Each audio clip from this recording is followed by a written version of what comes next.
Betulnya pandangan yang menolak tentang Nur Muhammad adalah termasuk golongan ahli zahir. Jadi kalau orang ahli zahir inya kada percaya. Maksudnya ialah golongan yang apabila memberi sesuatu penilaian, mereka menggunakan alat panca indera, mata. Padahal persoalan Nur Muhammad Sallallahu Alaihi Wasallam itu tidak dapat dipahami hanya dengan mata kepala nazarul basar. Akan tetapi mesti lewat mata hati atau nazarul basirah. Sebab bagaimanapun kekuatan mata hati jauh lebih kuat daripada mata kepala. Jadi mereka itu menggunakan panca indera mata. Lalu kada percaya kepada adanya Nur Muhammad Sallallahu Alaihi Wasallam. Padahal hadis-hadis hasan itu banyak yang mengatakan adanya Nur Muhammad Sallallahu Alaihi Wasallam. Sebagaimana sabda Nabi Sallallahu Alaihi Wasallam, awwalu ma khalaqallahu nuri wa min nuri khalaqa kulla syai'. Yang mula pertama diciptakan Allah Ta'ala cahayaku, dan dari cahayaku dia ciptakan segala sesuatu termasuk kita. Jadi yang pertama diulah oleh Allah Subhanahu wa Ta'ala adalah cahaya Nabi kita Muhammad Sallallahu Alaihi Wasallam atau Nur Muhammad Sallallahu Alaihi Wasallam. Lalu yang lain-lainnya seperti 7 lapis langit, 7 lapis bumi, dan antara keduanya termasuk manusia itu diciptakan daripada Nur Muhammad Sallallahu Alaihi Wasallam atau cahaya Muhammad Sallallahu Alaihi Wasallam. Lalu di sini kita dapat mempercayai hanya dengan golongan kelompok keimanan dengan basirah, nazarul basirah, dengan pandangan mata hati kita.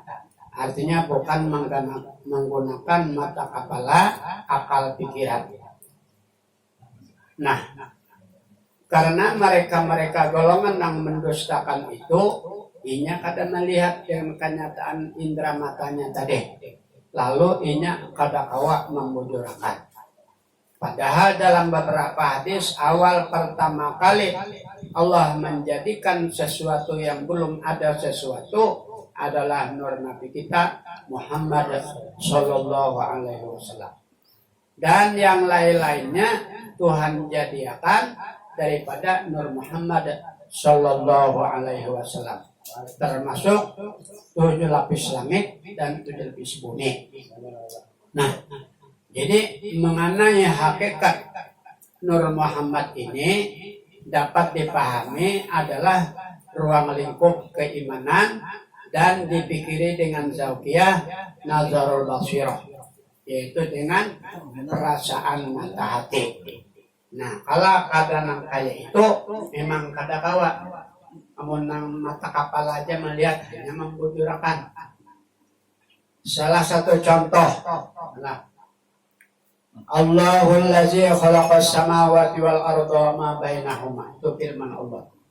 Allah yang menjadikan 7 lapis langit dan 7 lapis bumi, dan antara keduanya Allah yang menjadikan.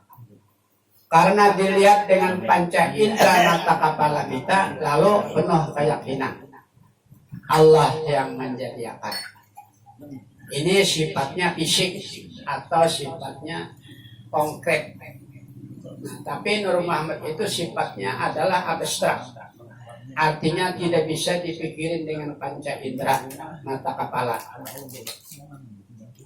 Salah satu contoh langit yang 7 lapis Kemudian bumi yang 7 lapis dan antara keduanya itu mudah kita meyakini. Tetapi Allah juga yang mengatakan Allah menjadikan alam barzah, alam baqo, para malaikat, jin dan setan. Jin dan setan, para malaikat, dan alam barzah dan alam gaib itu tidak bisa dicapai dengan ruang lingkup panca indera dengan mata kepala.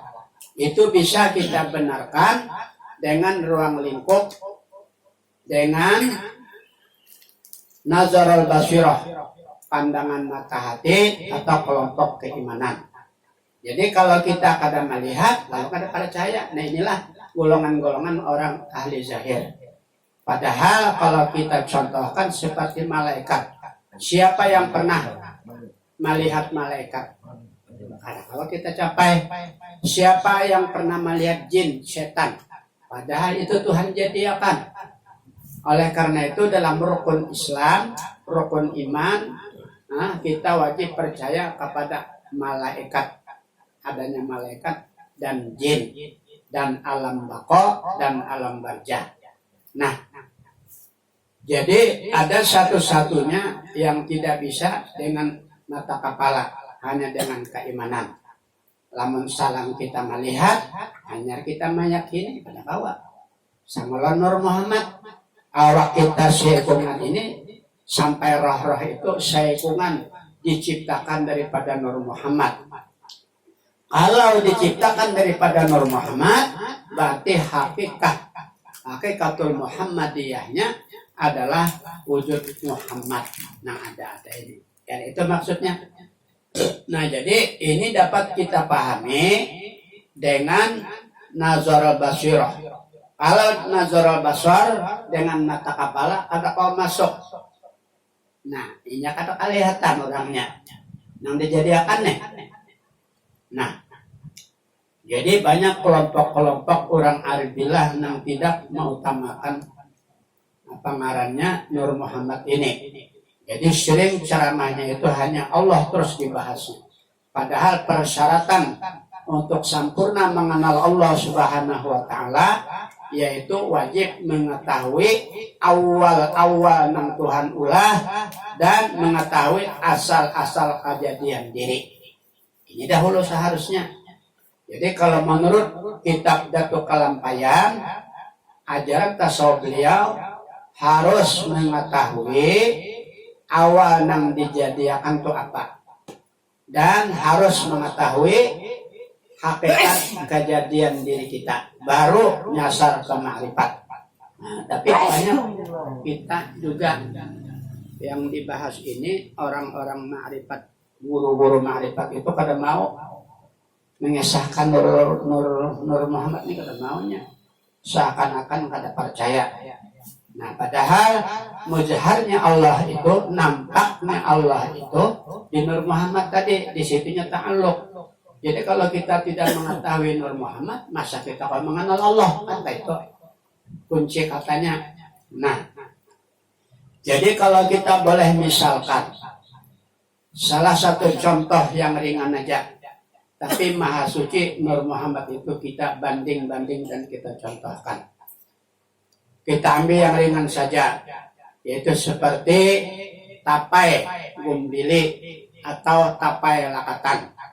Itu kalau kita cerna dengan pemahaman nazarul basar dengan mata kepala panca indera, maka kada kawa membujurakan tapai manis tanpa gula.